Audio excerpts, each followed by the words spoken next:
O sussurro que abalou o palácio. A luz da manhã filtrava-se pelas antigas janelas do castelo de Windsor com aquela peculiar suavidade inglesa que parece suavizar até as verdades mais duras. Eram precisamente 9h11 quando os primeiros sussurros começaram a circular pelos corredores do palácio, levados por funcionários cuja descrição era lendária há décadas. Algo estava diferente hoje. O próprio ar parecia carregado de expectativa, como se as pedras do castelo soubessem que a história estava prestes a ser reescrita mais uma vez. Catarina, princesa de Gales, sempre teve uma extraordinária capacidade de manter o mundo em suspense. Durante meses, a especulação correu solta por todos os cantos do planeta. Os tabloides publicaram inúmeras teorias, as redes sociais explodiram em especulações e os correspondentes reais divulgaram reportagens frenéticas. Mas o palácio manteve o seu silêncio característico, aquela muralha impenetrável de discrição que protege a monarquia há séculos. Mas naquela manhã em particular, esta muralha estava prestes a ruir da forma mais espetacular imaginável. O príncipe William estava no seu escritório privado, tamborilando com os dedos na secretária de mogno que outrora pertencera à sua avó. O peso da decisão que estavam prestes a tomar oprimia-lhes os ombros. Não se tratava apenas de anunciar um nome. Tratava-se de um legado, do futuro, de uma instituição com mais de 1000 anos de história de honrar o passado, enquanto se abraçava um futuro incerto. Pensou na sua mãe Diana e em como ela tinha enfrentado momentos semelhantes com tanta graça e coragem. Pensou no seu pai agora rei Carlos III e nas expectativas que acompanhavam cada anúncio real. Acima de tudo, pensou em Catherine e nos seus filhos, a família que construíram juntos contra todas as probabilidades. A decisão de ter um quarto filho não foi tomada de ânimo leve. Depois do nascimento do príncipe Luís em 2018, o mundo assumiu que a família estava completa. 3 filhos pareciam o número perfeito, uma conclusão ideal e organizada para os seus anos reprodutivos. George, o futuro rei. Charlotte, a princesa, que conquistou corações em todo o mundo com o seu aceno confiante e personalidade irreverente. Louis, o príncipe mais novo, cujas expressões faciais em acontecimentos reais se tornaram lendárias na internet. A família de Gales parecia completa, equilibrada e feliz. Mas a vida como Catherine lembrava frequentemente a William. Nos seus momentos a sós, raramente segue o guião que lhe escrevemos. O anúncio da gravidez foi um choque para todos, incluindo para alguns membros da própria família real. Catherine queria esperar para ter a certeza absoluta antes de partilhar a notícia com o mundo. Tinha aprendido, com experiências anteriores, que o escrutínio público durante a gravidez podia ser avassalador, até mesmo sufocante.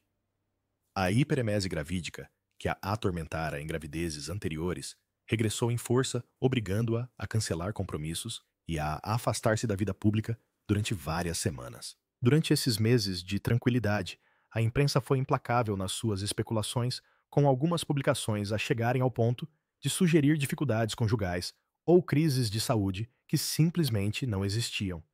Mas Catarina perseverou como sempre fazia. Ela aprendeu a arte da resiliência real, com os melhores e os piores exemplos. Ela tinha visto cada movimento de Diana ser dissecado e criticado. Ela tinha visto o preço que a atenção pública constante podia cobrar à saúde mental e à vida familiar de uma pessoa. Ela também tinha testemunhado o compromisso inabalável da rainha com o dever. A forma como Isabel II equilibrou o sacrifício pessoal com o serviço público durante 7 décadas. Catarina absorveu estas lições e trilhou o seu próprio caminho, dando prioridade ao bem-estar dos filhos, sem deixar de honrar as suas responsabilidades para com a coroa e o país. O próprio parto foi mantido em notável sigilo, um feito quase impossível na era moderna da comunicação instantânea e da saturação das redes sociais. Catherine deu à luz na ala lindo, como manda a tradição, mas a habitual pompa foi propositadamente discreta. sem multidões de fotógrafos acampados no exterior durante dias, sem anúncio do início do trabalho de parto. Apenas um simples comunicado foi divulgado posteriormente, confirmando que mãe e bebê estavam saudáveis e descansavam confortavelmente. O sexo do bebê fora revelado uma menina, a segunda princesa do casal, mas o nome permanecera um segredo bem guardado. Agora, em salas que testemunharam séculos de história da realeza, William e Catherine preparavam-se para partilhar esse nome com o mundo. A equipa de comunicação tinha sido informada.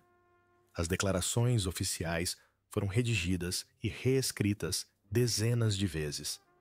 Cada palavra foi ponderada e analisada para evitar possíveis interpretações e más interpretações. Não se tratava apenas de um anúncio pessoal.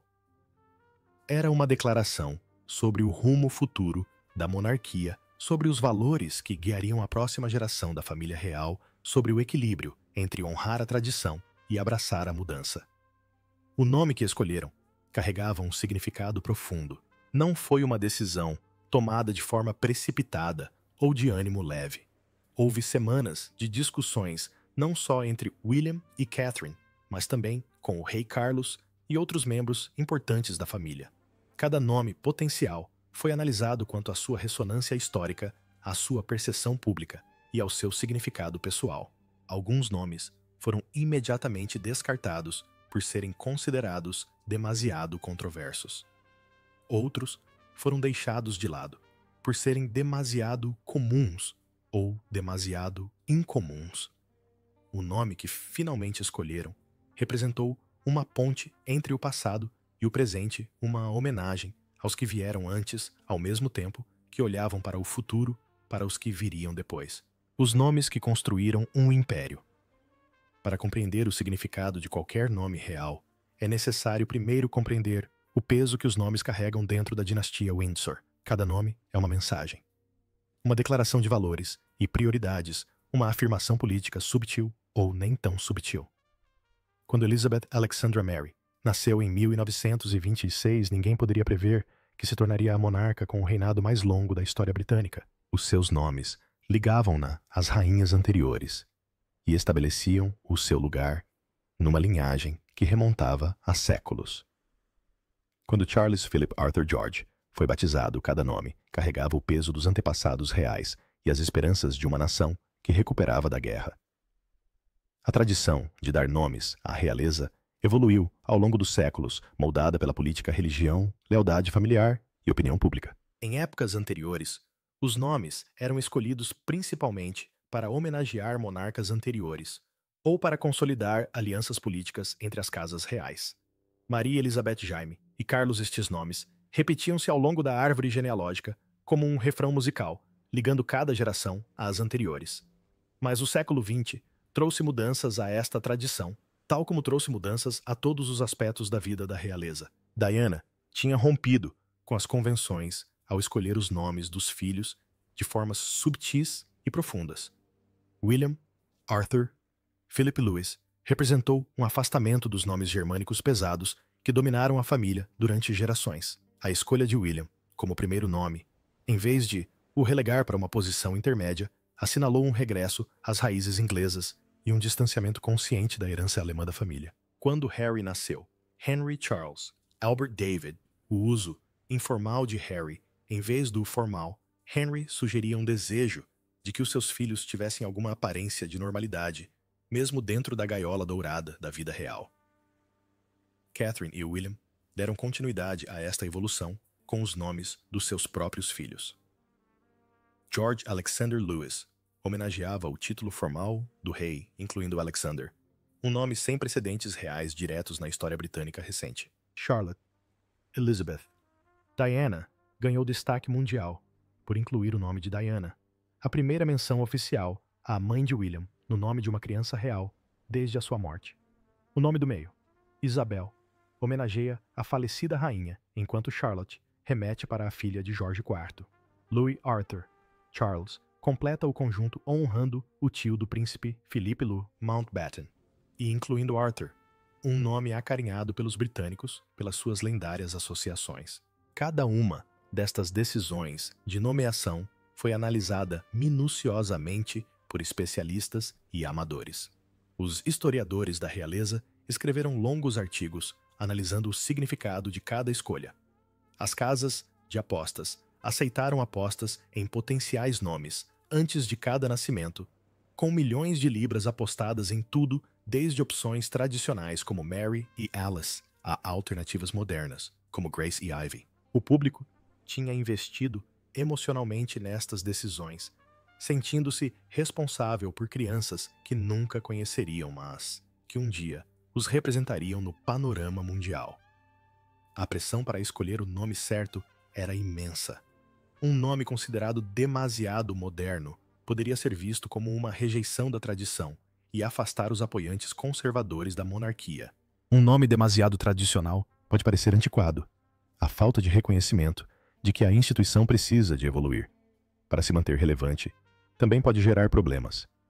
Um nome que homenageie um dos lados da família em detrimento do outro pode suscitar acusações de favoritismo ou desrespeito. Todos os ângulos precisavam de ser considerados, todas as potenciais críticas antecipadas e respondidas.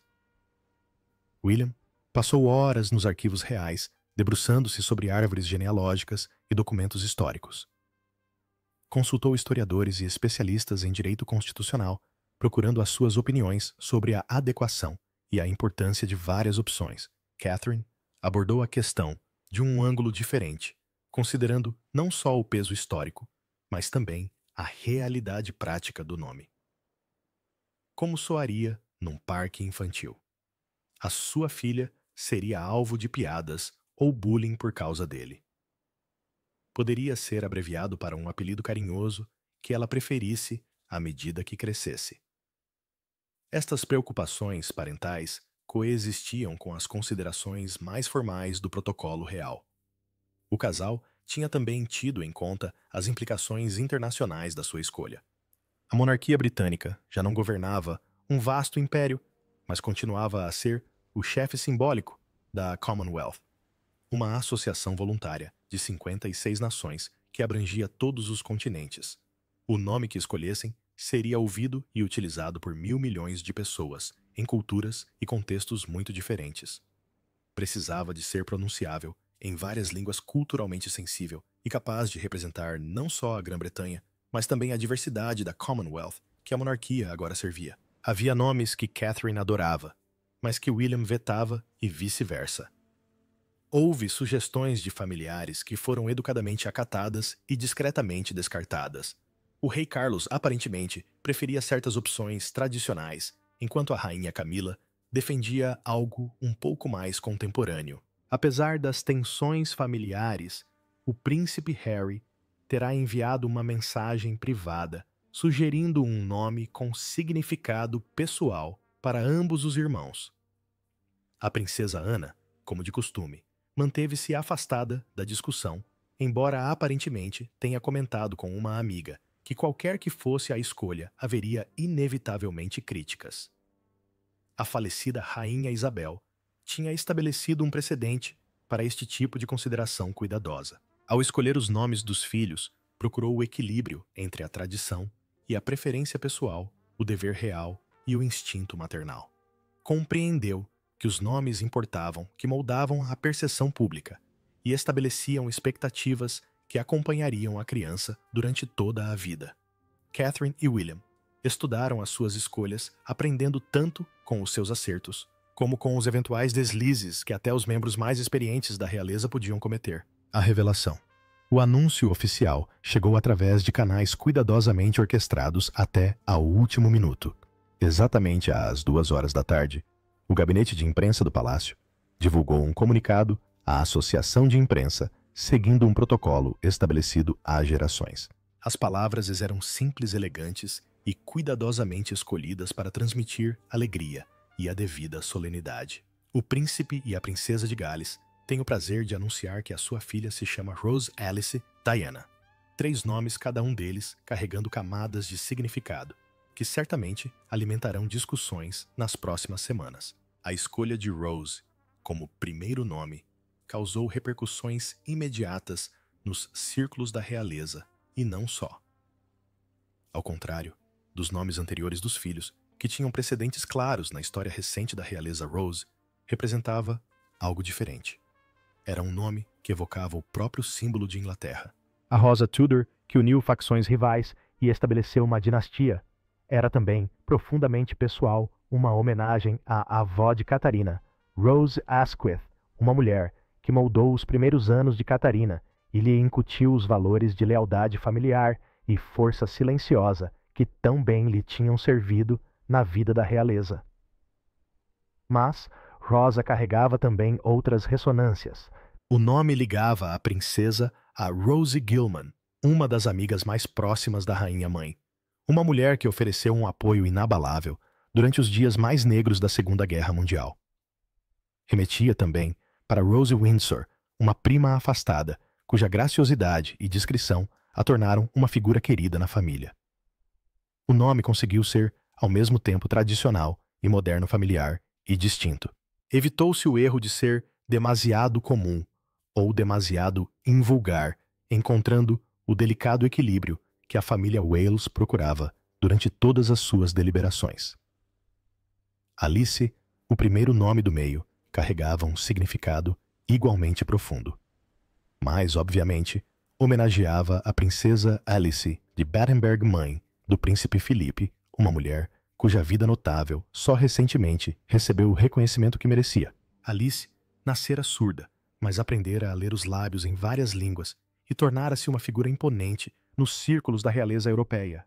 Durante a ocupação nazi da Grécia, escondera uma família judia no seu palácio, arriscando a própria vida para salvar outras pessoas.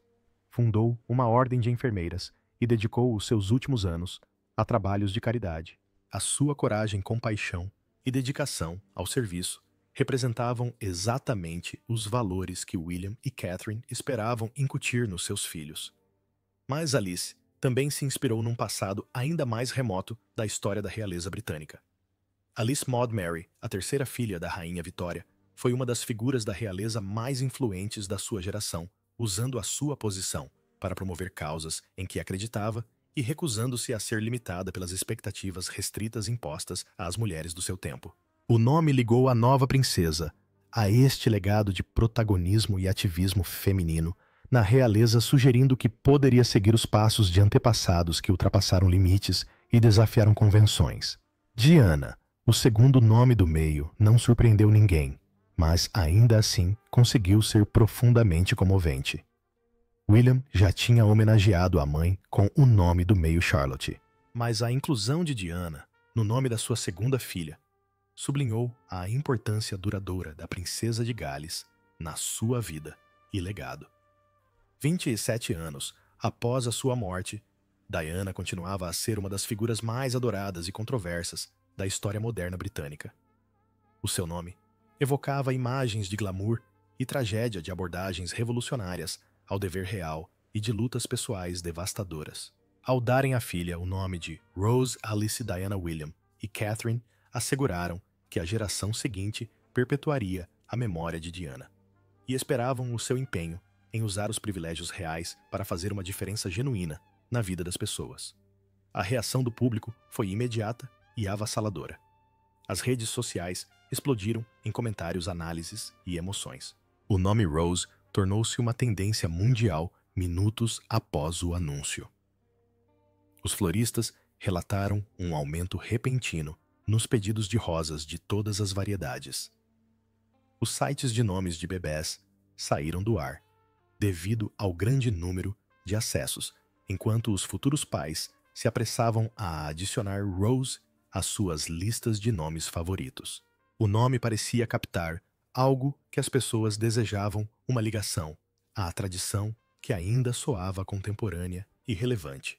Os correspondentes da realeza apressaram-se a fornecer contexto e análises. As cadeias de televisão interromperam a programação normal para discutir o anúncio. Foram chamados especialistas para explicar o significado histórico de cada componente do nome. Alguns elogiaram a escolha como inspirada, uma combinação perfeita entre honrar o passado e olhar para o futuro.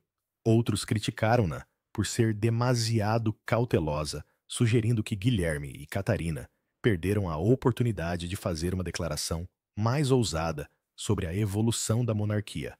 Alguns opositores argumentaram que qualquer convenção de nomes reais era inerentemente problemática, uma perpetuação de privilégios hereditários que não tinha lugar numa democracia moderna. No seio da família, as reações foram mais privadas, mas não menos significativas. O rei Carlos divulgou uma breve declaração expressando a sua alegria com o nome da sua neta, referindo que homenageava vários ramos da árvore genealógica de uma forma que demonstrava a união que sempre defendeu. A rainha Camila foi fotografada a sair da Clarence House com um sorriso rasgado, embora se tenha recusado a comentar com a imprensa que a aguardava. O príncipe Harry e Meghan enviaram uma mensagem privada de felicitações, um raro momento de comunicação entre os irmãos, cuja relação estava tensa há anos. A mensagem permaneceu confidencial, mas fontes sugeriram que era calorosa e genuína, focando-se na alegria de uma nova vida, em vez de desentendimentos passados. A princesa, Ana, fiel ao seu estilo, ofereceu uma avaliação tipicamente sóbria quando questionada sobre o nome durante um compromisso público. É uma escolha perfeitamente sensata, terá dito ela, o que vindo de Anne constituiu um grande elogio.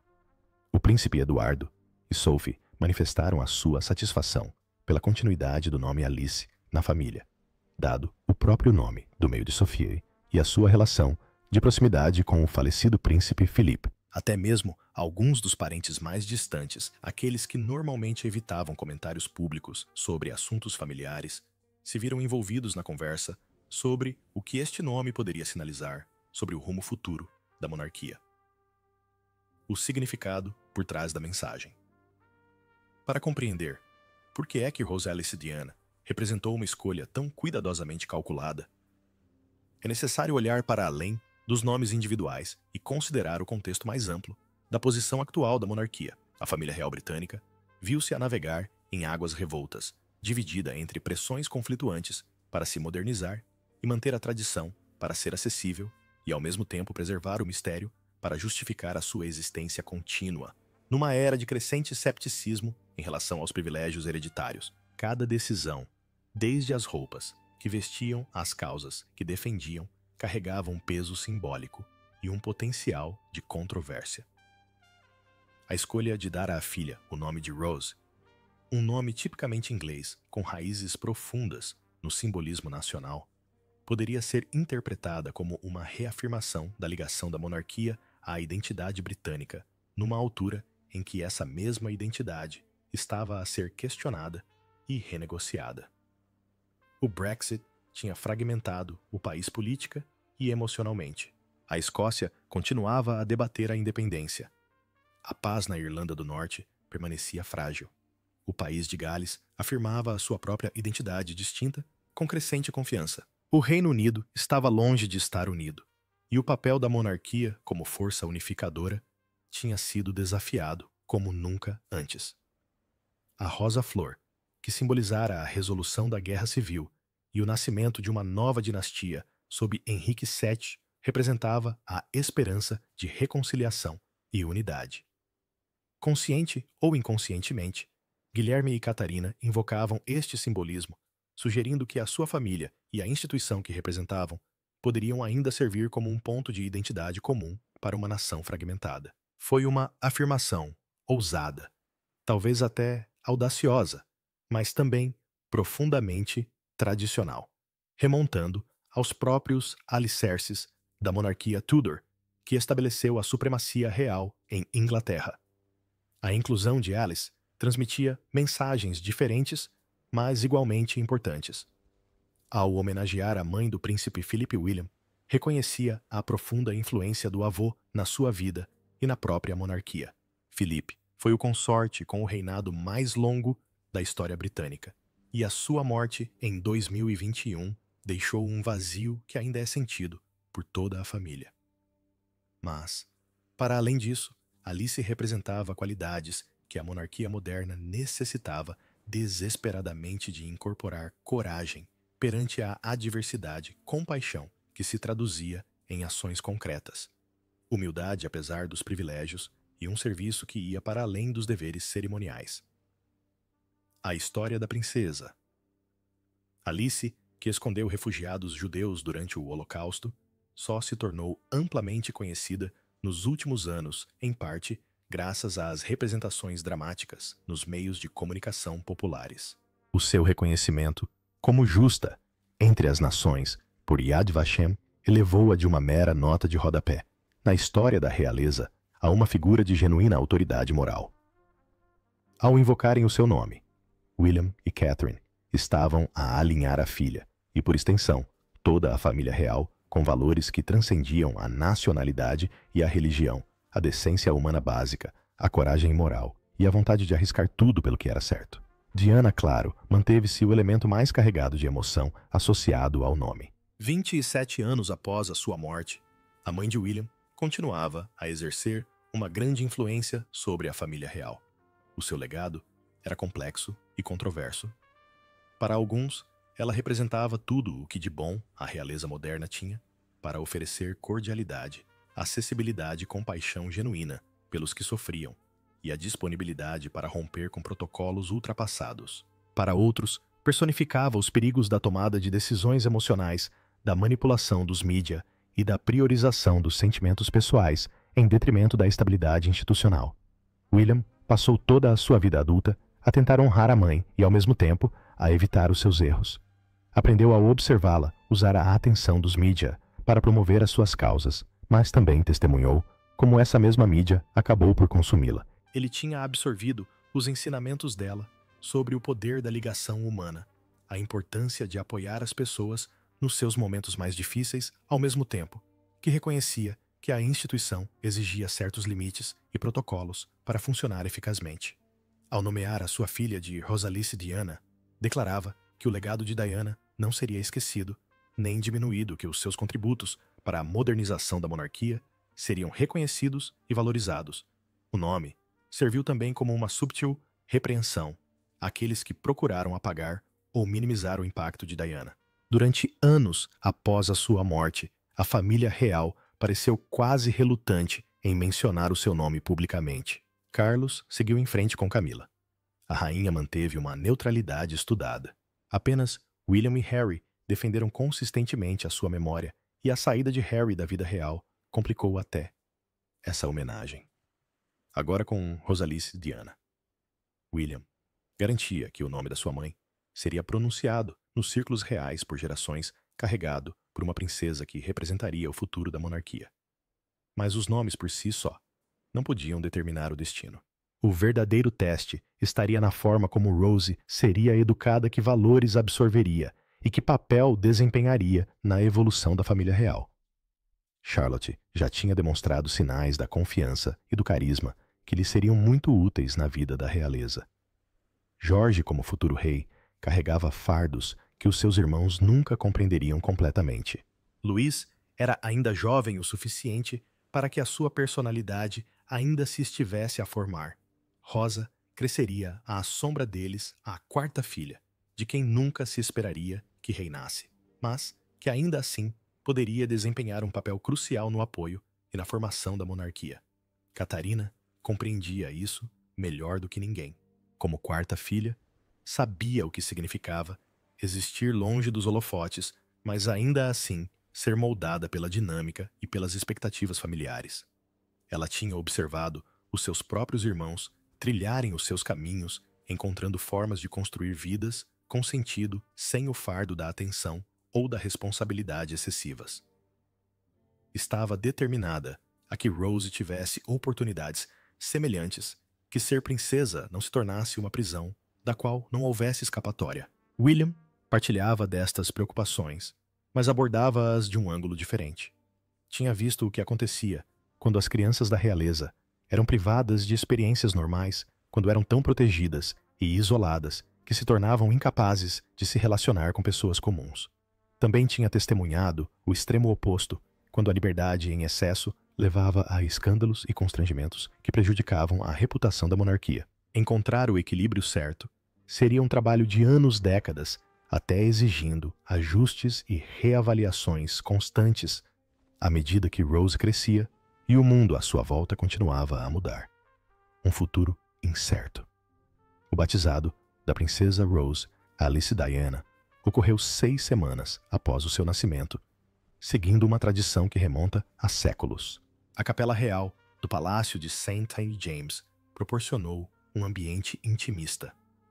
As suas paredes antigas testemunharam inúmeros batizados reais, incluindo os dos seus irmãos mais velhos.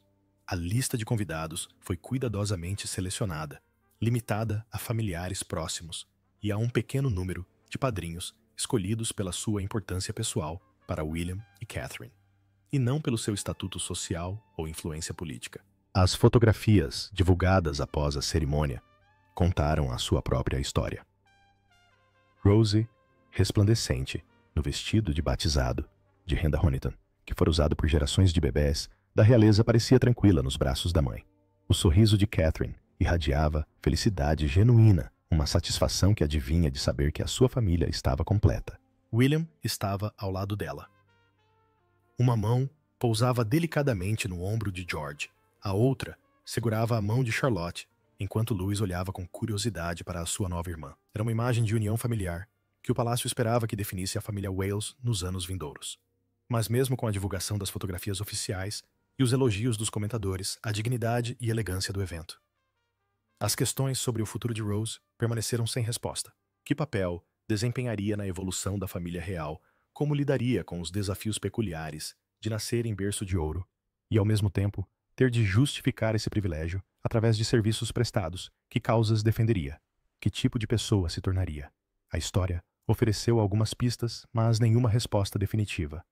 A princesa Ana seguiu um caminho notável como princesa real, tornando-se possivelmente o membro mais dedicado da família real, mantendo ao mesmo tempo um firme compromisso com a privacidade e uma abordagem pragmática em relação aos deveres reais. A princesa Margarida escolheu um percurso diferente que lhe trouxe glamour e entusiasmo, mas também escândalos e tristeza. Lady Louise Windsor e o seu irmão James estavam a mostrar mais um caminho a seguir, vivendo vidas relativamente normais, mas ainda participando em eventos reais quando solicitados. Catherine e William tinham discutido longamente estes precedentes. Sabiam que não podiam simplesmente impor um caminho predeterminado à filha. Rose precisaria de descobrir o seu próprio caminho, guiada mas não controlada, apoiada mas não sufocada. A chave era incutir os valores certos desde cedo, ensiná-la que o privilégio vinha com responsabilidade, que ser princesa era servir e não ostentar estatuto. Se conseguissem transmitir este ensinamento fundamental, o resto viria naturalmente. A questão mais vasta do futuro da monarquia pairava sobre estas discussões como uma presença invisível. A opinião pública mantinha-se dividida sobre se a Grã-Bretanha necessitava de uma família real. As sondagens mostravam um apoio maioritário, sobretudo entre os cidadãos mais velhos, mas as gerações mais novas questionavam cada vez mais a relevância e o valor da instituição. As comemorações do Jubileu de Platina da Rainha Isabel demonstraram que ainda existia um afeto genuíno pela monarquia, mas que esse afeto estava cada vez mais focado em indivíduos específicos, em vez da própria instituição. William e Catherine entendiam que representavam a melhor esperança da monarquia para a manutenção do apoio público. Os seus índices de aprovação superavam consistentemente os dos outros membros da família real. A sua família parecia estável e amorosa, de uma forma que ressoava com as pessoas comuns. Os filhos pareciam centrados, apesar das circunstâncias extraordinárias. Tinham ultrapassado com sucesso escândalos e controvérsias que poderiam ter destruído casais menos resilientes. Demonstraram que era possível modernizar as práticas reais sem abandonar as tradições essenciais. O nascimento e a escolha do nome Rose enquadram-se nesta estratégia mais ampla de evolução controlada.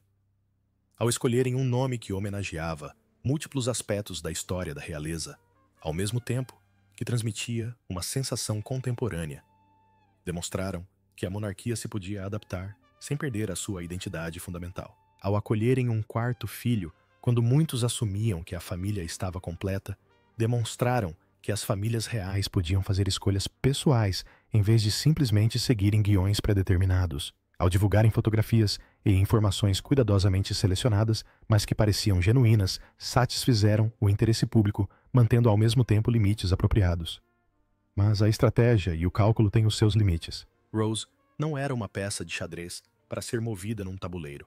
Era um ser humano que desenvolveria a sua própria personalidade, interesses e desejos. Ela poderia abraçar a vida na realeza com entusiasmo ou rebelar-se contra as suas restrições. Poderia tornar-se uma defensora influente de causas importantes ou preferir trabalhar nos bastidores. Poderia permanecer na Grã-Bretanha ou procurar oportunidades no estrangeiro. O nome Rose Alice Diana deu-lhe uma estrutura e um legado, mas não conseguiu determinar o seu destino. Ao pôr do sol sobre o castelo de Windsor, na noite do batizado de Rose William, viu-se sozinho num dos muitos aposentos do castelo, embalando a filha adormecida nos braços. O peso da história oprimia-o, como o fizera ao longo de toda a sua vida. Pensou em todas as crianças da realeza que tinham sido batizadas com aquele mesmo vestido, em todas as esperanças e receios que os seus pais nutriam por elas. Uns corresponderam às expectativas, outros ficaram aquém. Muitos tentaram simplesmente viver as suas vidas com dignidade, apesar das pressões insuportáveis. Sussurrou uma promessa à filha, uma promessa que mais ninguém ouviria. Ele prometeu protegê-la, tanto quanto qualquer pai pudesse. Prometeu ensinar-lhe que o seu título era tanto uma dádiva como uma responsabilidade. Prometeu mostrar-lhe que a verdadeira nobreza provém do caráter e não do nascimento. Prometeu amá-la incondicionalmente, quer ela escolhesse abraçar a vida na realeza ou trilhar o seu próprio caminho longe dela. Mais importante ainda, prometeu deixá-la ser ela própria, qualquer que fosse a sua identidade. Catherine juntou-se a ele um instante depois, entrelaçando a sua mão na dele. Permaneceram juntos, em silêncio, duas pessoas que de alguma forma se encontraram através do vasto abismo que separava a criação de classe média dela do destino real dele. Juntos construíram algo real, algo que valia a pena proteger e nutrir. Rose era a quarta filha de ambos, mas não a sua declaração final. Ela era mais um capítulo numa história contínua, uma história que se prolongaria muito depois da sua partida. O nome Rose Alice Diana seria pronunciado inúmeras vezes nos anos seguintes. Apareceria em livros de história e artigos de revistas. Seria analisado por especialistas e debatido por comentadores. Mas nada disto importava tanto como o simples facto de aquela ser a filha deles, uma pessoa cujo valor nada tinha a ver com o seu título ou com a sua posição na linha de sucessão. Ela era Rose e isso bastava. A revelação do nome da princesa. Rose Alice Diana não marca um fim, mas sim um começo. À medida que a família real de Gales cresce também, a história da monarquia se desenvolve. Que papel desempenhará esta quarta princesa na construção do futuro da Grã-Bretanha? Só o tempo o dirá. Mas uma coisa é certa: o nome que ela carrega vai inspirar, desafiar e perdurar por gerações.